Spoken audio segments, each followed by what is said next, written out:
안녕하세요. 주식맘사TV입니다. 7월 14일 목요일 오늘의 종목 리뷰 및 내일의 관심 종목에 대해서 말씀드리겠습니다. 자, 금일 새벽 마감한 미국장 나스닥이 0.15% 하락 마감했습니다. 자, 금일 새벽에 미국의 소비자 물가 지수 CPI가 발표가 되었죠. 시장의 예상은 8.8% 정도 예상을 하고 있었는데 시장 예상보다 높게 나왔습니다. 9.1%가 나왔고요. 그로 말미암아서 나스닥이 장중 한때 마이너스 2%까지 하락을 했지만, 자, 이번에 발표된 소비자 물가 지수가 지난달 중순부터 하락하기 시작한 지난달 중반부터 하락하기 시작한 국제유가를 제대로 반영하지 못했기 때문에 이번 CPI가 가장 정점일 가능성이 많다라는 그런 것 때문에 다시 크게 하락은 하지 않았습니다. 이렇게 양봉을 만들어 주었고요. 다행히 20일 이동평균선 위로 이렇게 안착을 했습니다. 자, 오늘 우리나라장 옵션 만기일이었죠. 자, 오늘 수급을 보시면 외국인이 코스피에서 3,900원어치 이렇게 순매수를 했습니다. 하지만 이건 옵션 만기일 동시효과 때 이렇게 매수를 한 거기 때문에 그다지 크게 신경 쓸 건 없을 것 같습니다. 기관 같은 경우에도 동시효과에 매수로 전환되어 있던 주식들을 다 이렇게 매도를 했죠. 옵션 만기일이 아니라 그냥 평범한 장에서 외국인들이 오늘 하루 종일 꾸준하게 거의 한 4천억 원어치 이렇게 순매수를 하고 이렇게 이런 차트가 나왔다면 아마 수급주 위주로 종가 오버나잇을 했을 겁니다. 하지만 옵션 만기일이었기 때문에 이런 수급은 그렇게 크게 고려할 대상이 아니라고 생각이 듭니다. 요즘 관심 깊게 지켜봐야 할 지표가 이 국제유가인데요. 지금 현재 국제유가가 또 하락하고 있습니다. 한 2% 넘게 이렇게 하락을 해서 94달러 정도 되고 있는데요. 자, 국제유가와 더불어 환율도 체크를 해야겠죠. 자, 오늘 우리나라 환율이 1312원으로 이렇게 마감을 했습니다. 자, 환율이 또 계속 이렇게 상승을 하고 있다라는 거죠.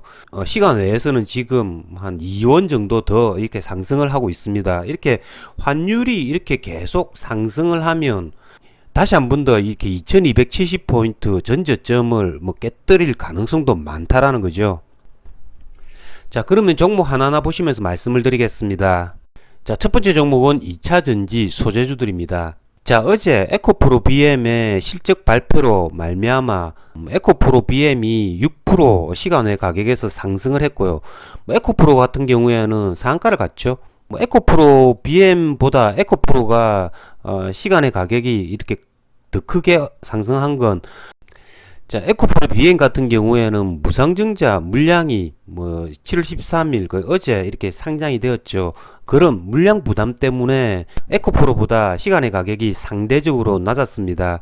자, 그리고 오늘 이렇게 장대 음봉을 맞았다라는 거죠. 자, 제 같은 경우에는 어제 종가 오버나잇한 LNF, 제 어제 방송에서 말씀드린 그대로입니다. 이렇게 20일 이동평균선 바로 아랫단 21만 9천원 이 자리에서 다 매도를 했습니다. 거의 한 매수 단가에서 한 7%, 8% 정도 수익을 내고 나왔는데요. 자, 오늘 LNF 같은 경우에는 에코프로 그리고 에코프로 BM에 이렇게 눈치를 많이 보는 것 같았습니다. 오늘 수급을 보시면 수급이 나쁘지는 않죠. 외국인 기관이 어제에 이어서 오늘도 이렇게 순매수가 들어왔고요. 그렇기 때문에 LNF 이 20일 이동평균선 뚫어줄 수 있는지 여부 계속 지켜봐야 할 것 같고요. 만약에 장이 나빠져 가지고 2270포인트 전저점 무너뜨린다면 LNF 같은 경우에 계속 이렇게 저점 잡아 나가면서 거래를 해도 무방할 것 같습니다. 그만큼 2차전지 소재주 LNF, 에코프로 이런 애들은 시장이 반등할 때 평균 이상으로 이렇게 반등을 해준다라는 거죠. 자, 다음은 코로나 관련주들입니다. 자, 오늘 코로나 관련주들 수급주라고 할 수 있죠. SK바이오사이언스 5.26% 이렇게 상승이 나왔습니다. 자, 어제 영상에서 제가 말씀을 드렸죠. 이 코로나 관련주들 죽지 않으려고 하면 SK바이오사이언스가 이렇게 어제의 음봉을 먹어주는 오늘 같은 이렇게 양봉이 나와야 된다는 거죠. 이렇게 되면 코로나 관련주들이 쉽게 이렇게 죽지 않는다라는 걸 알 수가 있다는 거죠. 오늘 뭐 기관 외국인 쌍끌이 매수가 들어왔지만 뭐 그다지 매수의 양은 많지는 않고요. 하지만 주가가 5% 이상 이렇게 상승을 한 걸 보면 개인 큰 손들도 이렇게 매수에 가담을 했다라는 거죠. 저 같은 경우에는 이 SK 바이오사이언스 이걸 보고 오늘 뭐 거래를 잘 할 수 있었습니다. 제가 오늘 거래를 했던 종목은 수젠텍인데요. 수젠텍 같은 경우에는 지난 3일간 단기가열 완화장치에 묶여 있었죠. 오늘 단기가열 완화장치가 이렇게 해제가 되었습니다. 단기가열 완화장치 기간 중에 이렇게 수젠텍이 계속 이렇게 주가를 상승을 시켰다라는 거죠. 그건 오늘 단기가열 완화장치가 해제되는 날 주가 상승에 대한 기대를 가지고 단기가열 기간 동안에 이렇게 매수를 한 개인들이 제법 있다라는 거죠. 하지만 오늘 수젠텍이 아침에 이렇게 하락이 나왔습니다. 거의 한 마이너스 6%까지 하락을 했고요.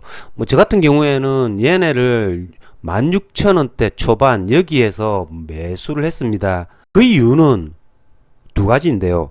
단기가열 완화장치 기간 동안에 매수했던 사람들이 실망 매물로 이렇게 매도를 했다라는 거죠. 하지만 코로나 관련주 조금 전에 말씀드렸던 수급주죠. SK 바이오사이언스 그리고 뭐 시젠, SD 바이오센스 뭐 이런 애들이 오늘 음봉을 만들지 않고 이렇게 플러스가 나왔다라는 겁니다. 그렇기 때문에 얘네들 저점에서 매수를 하면 충분히 가능성이 있겠다라고 생각이 들었고요. 자, 15,800원 이 가격대가 지난 월요일 단기가열에 걸렸을 때의 저점이 15,700원이었죠. 이 자리를 이렇게 지켜준다라는 거죠. 만약에 이 자리를 뭐 깨뜨려 버린다면 뭐 이건 손절매를 해야겠죠. 하지만 그러기에는 뭐 코로나 관련 뭐 수급주들이나 다른 종목들이 너무나 이렇게 오늘 뭐 괜찮았습니다. 그랬기 때문에 수젠텍을 16,000원 초반대에 매수를 해서 기다렸는데요. 오후 1시 한 40분쯤에 한번 이렇게 반응이 나왔습니다. 18,000원까지 이렇게 상승을 해줬는데요. 17,500원 이 자리에서 한번 이렇게 수익 실현을 했고요.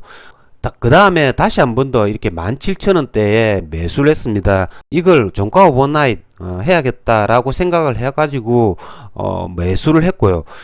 얘 같은 경우에 다시 한 번 더 이렇게 상승을 해주면서 종가는 4.37% 상승 마감해서 끝났는데요. 시간의 가격이 많이 올랐죠. 한 7% 정도 이렇게 상승을 했습니다. 제 같은 경우에는 시간에 모든 물량을 매도를 했는데요.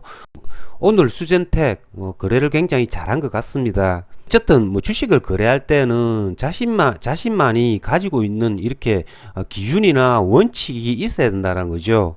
저 같은 경우에는 이 코로나주 수젠텍을 거래했던 원칙은 이 SK 바이오사이언스의 수급과 차트였다라는 거죠. 자, 오늘 뭐 코로나 관련주들 중에서 크게 거래대금을 터뜨리면서 이렇게 상승을 한 주식이 진원생명과학이죠. 오늘 진원생명과학 같은 경우에는 거래대금을 2,600억 원어치나 이렇게 터뜨렸고요. 이런 애들도 하루 이틀 정도 이렇게 쉬어갔다가 오늘 슈팅을 준 한국 BNC 이런 애들처럼 움직일 가능성도 배제할 수 없다라는 거죠. 자, 그렇기 때문에 진원생명과학 한국 BNC 그래프 차트 모양과 과연 흡사하게 움직일지 내일 그리고 모레 이렇게 지켜봐야 할 것 같습니다. 그리고 자, 이연제약이나 셀리드 이런 애들도 지금 이렇게 상승을 했죠. 셀리드 같은 경우에는 시간의 가격이 6.4% 이렇게 상승을 하고 있습니다.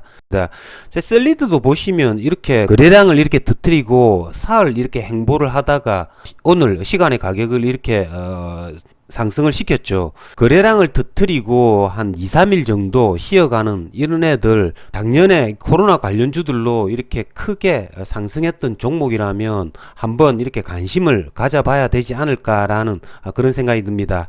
이상으로 주식마법사TV를 마치겠습니다. 내일도 여러분 거래 잘하셔서 성공 투자 거두시길 기원드리겠습니다.